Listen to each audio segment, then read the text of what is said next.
share ko lang po yung naging Bible reading time ko, no? Yung quiet time na tinatawag habang ako ay nagmumuni-muni sa paglalayag natin ngayong 2025. Naalala ko po yung kwento ni Noah, makaka-relate yung mga kinokomentarista na aking kaibigan dito. Di ba inutusan siya ng Diyos na gumawa ng arko dahil sa sobrang sama ng mga politiko tuloy, ng sobrang sama ng mga tao sa mundo. At si Noah lang nasumpungan niyang matuwid. Nagdesisyon po ang Diyos, lipulin na lahat ng kasamaan sa mundo, magsimula na lang muli dito kay Noah at sa kanyang pamilya. So gumawa siya ng arko, ang utos sa kanya, gumawa ka ng may 3 palapag. Sinlak ito ng mga modern day cruise ship ngayon. Doon nga sinunod siguro yung sukat na to. Single door lang ang gagawin, isang pintuan lang po, may ventilation lang sa taas. Sasama lang doon ni Noah yung kanyang asawa, yung kanyang 3 anak na lalaki, at yung mga misis na to. So total lang po, mga 8 tao lang sila. It took 120 years na ginagawa itong arko na to. So imagine niyo po, no, yung binibigyan ng Diyos talaga ng panahong magsisi yung mga sangkatauhan dahil nagpipreach din si Noah kung ano purpose na to. Kasi sa kabila ng mga pangungutya ng mga tao sa paligid niya, pinagtatawanan siya kasi nga, ano ba ginagawa mo na yan? Never pa sila nakakita ng arko. Unang-una, hindi pa umuulan sa mundo na yon. Ever since, hindi pa po umuulan sa tanang buhay nila. So wala silang idea ng baha, bagyo, ano man yon. So nabuo na po yung arko, pumasok na lahat yung pares ng hayop na pinadala ni God at pumasok na rin yung 4 na pares ng tao. Ito yung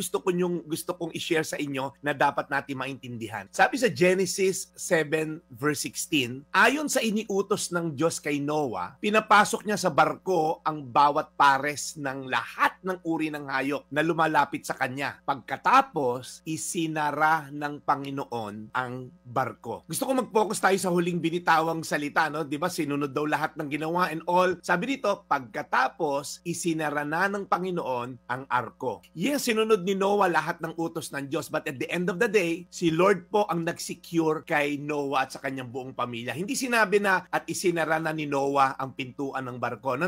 Si God po nagsara, ipinasok sila. Kaya po, ang point ko lang dito, habang tayo maglalayag ngayong 2025, as much as we want to secure yung future natin, yes, nagtatrabaho ka, yes, nagsisipag ka, kailangan yan. Yes, nag-aaral kang mabuti, kailangan yan. Pero pag wala si Lord sa picture, makikita mo maraming butas yan pagdating ng panahon. Ang dami kong kilala, sobrang yayaman pag wala ang Diyos sa picture, may insecurity, may fear. Kaya yung mga nire-report ng aking kasamahang komentarista, kailangan ng mga yan, yung mga nire-report ni Ted, kailangan mangurako taon-taon yan. Kasi kailangan mo i-secure. Kasi walang Diyos sa picture, ayaw mong sundin ng Diyos, ayaw mong lumaban ng patas. So taon-taon, kailangan mong magkamal, i-secure yung position, mag-e-election ngayon, kailangan mong pumatay para ma-secure yung position mo. Kasi nga, ikaw ang nagsasara ng arko mo at sinisigurado mong walang makakapasok na tubig. Pero hindi yan magiging secure. There will be no contentment. Walang seguridad, laging may takot. Kasi sa totoo lang, kung meron kang seguridad, di sana ilang milyon na yung nasa pera sa bank account mo. Sana tumahimik ka ng mangurakot. Pero hindi. Yan po ang nature ng fear ni Satanas. Tatakutin ka, kailangan mong magkamal, kailangan mong gumawa ng illegal at immoral,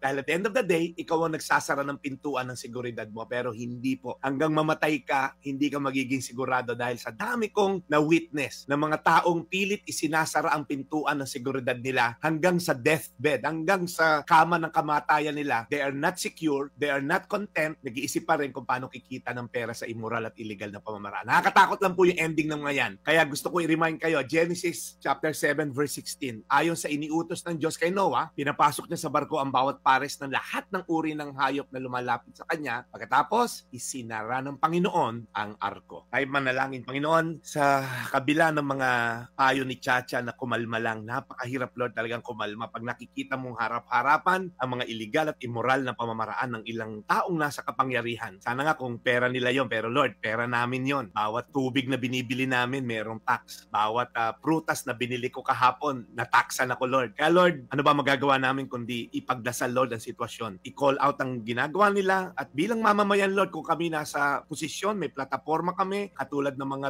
nagko-call out sa mga gumagawa na to, Lord, bigyan niyo po sila ng lakas. Patuloy niyo silang bigyan ng boldness to call out what is sin. Even ang anak mo si Jesus, hindi nangimi na tawagin ng mga tao makasalanan at i-call out sila. Kaya Lord, today, tulungan niyo lang kami, Lord, na masecure ang aming future. Hindi sa sarili naming kapakanan, ngunit ikaw, Panginoon, ang magsisecure ng aming future. Kaya Lord, patuwarin niyo po kami. Even sa amin, yung mga ginagawa rin naming maling pamamaraan, tulungan niyo kami, Lord, maging righteous sa paningin mo at ikaw ang magsasara ng aming pintuan upang kami ligtas sa loob ng aming arko. Salamat, Lord, sa pangalan ni Jesus.